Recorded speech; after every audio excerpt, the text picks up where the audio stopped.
Bien, habíamos visto que los receptores colinérgicos, ¿sí? Son los receptores activados por acetilcolina y los podíamos dividir en receptores muscarínicos y receptores nicotínicos. Y a su vez, cada uno de ellos tiene subtipos. Bien, vamos a ver los efectos de los receptores muscarínicos, es decir, los efectos que produce la acetilcolina al estimular receptores muscarínicos. Por ejemplo, a nivel cardiovascular, y nos referimos al tejido miocárdico y al sistema de conducción, el subtipo de receptor muscarínico predominante es el receptor M2, ¿sí? Que lo que va a producir es la apertura de un canal de potasio, con lo cual la respuesta que resulta es una disminución del AMP cíclico y de la entrada de calcio, y los efectos farmacológicos que vemos como el resultado de la estimulación de este subtipo de receptor M2 a nivel cardíaco es bradicardia, quiere decir una disminución de la frecuencia cardíaca, una disminución de la velocidad de conducción auricular y aurículo-ventricular y una disminución de la fuerza de contracción o un efecto inotrópico negativo. Por el otro lado, a nivel del endotelio vascular, el subtipo de receptor muscarínico que predomina es el M3, ¿sí? Y lo que produce la estimulación de este subtipo de receptor muscarínico es un aumento de la liberación de óxido nítrico, con lo cual la respuesta farmacológica que vemos es vasodilatación y disminución de la presión arterial. Bien. A nivel del tracto gastrointestinal, el subtipo de receptor predominante es el M3 y la estimulación del receptor M3 a nivel del tracto gastrointestinal produce un aumento del tono y del peristaltismo del músculo liso. Cuando hablamos de peristaltismo es un aumento de las contracciones del músculo liso intestinal. Relajación de esfínteres, pilórico e iliocecal y un aumento de las secreciones gastrointestinales y salivales. En general, la estimulación de receptores muscarínicos en el organismo siempre va a producir una contracción del músculo liso y un aumento de las secreciones. Entonces, a nivel del tracto gastrointestinal, que es en definitiva un músculo liso, lo que yo veo es aumento del tono y del peristaltismo, es decir, de las contracciones, y además un aumento de las secreciones gastrointestinales.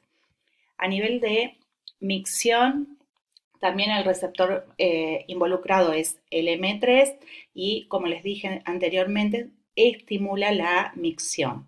Lo que va a producir, como la estimula, es por un aumento del tono y el peristaltismo uretral, produce la contracción del detrusor y relaja el trígono y el esfínter externo.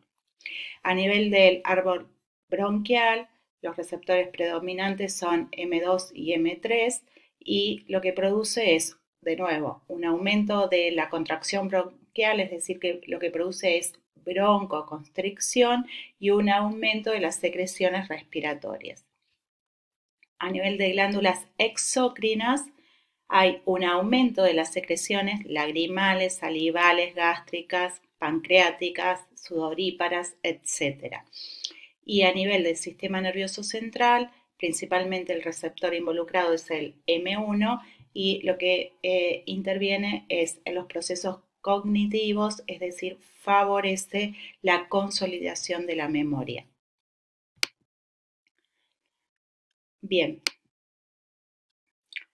Bueno, dentro de los fármacos colinérgicos que podemos encontrar, tenemos fármacos que actúan directamente sobre los receptores colinérgicos y estos pueden ser ésteres de colina o alcaloides. Dentro de los ésteres de colina está la acetilcolina, que es la sustancia endógena, pero también podemos encontrar metacolina, carbacol y betanecol.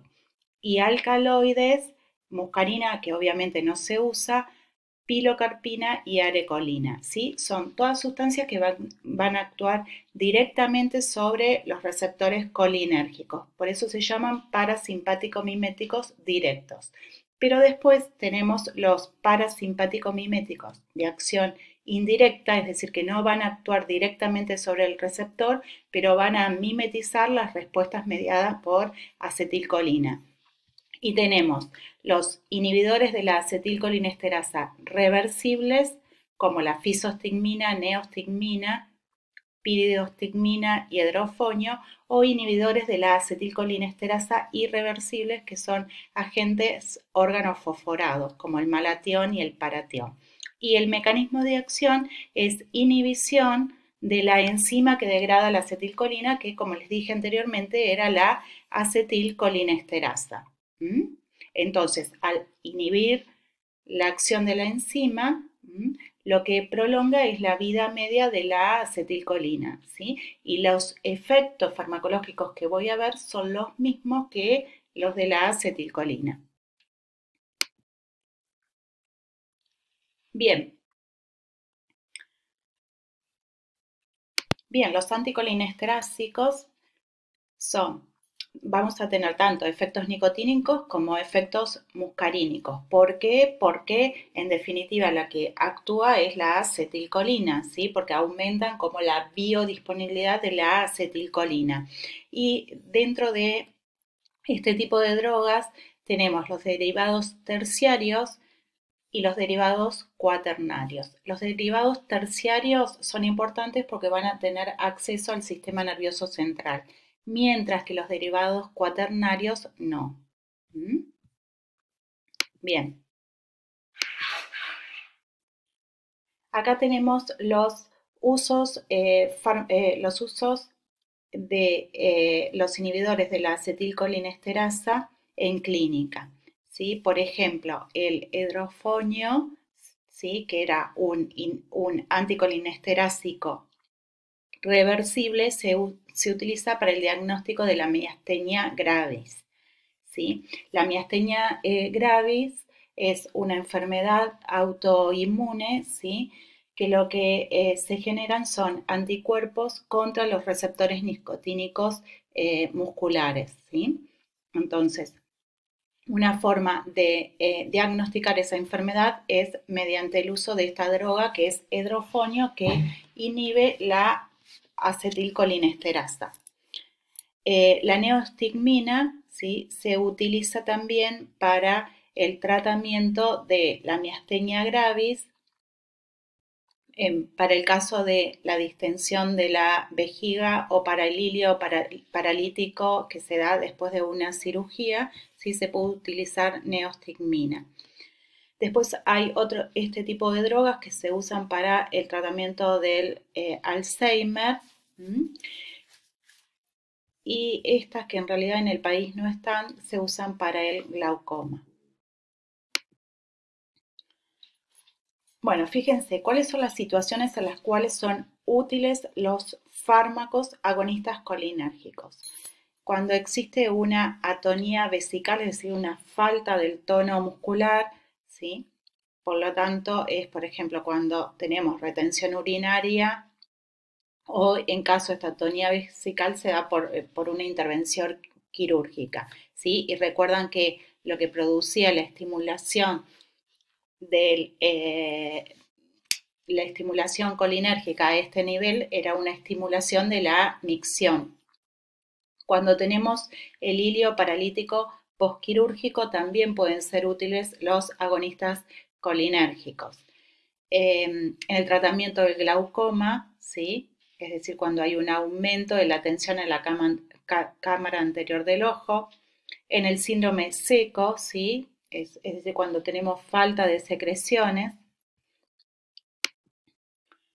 Bien, ¿cuáles son las drogas que vamos a usar dentro de los agonistas, es decir, los parasimpático-miméticos de acción directa? el betanecol en la retención urinaria, en la atonía vesical y en el glaucoma, y la pilocarpina, que también es de acción directa en el glaucoma o xerostomía. Los anticolinérgicos, como vimos, anticolinesterásicos, el hidrofonio para el diagnóstico de la miastenia gravis. La neostigmina se utiliza en el tratamiento de la miastenia gravis, en el ilio paralítico y en la parálisis post-anestesia.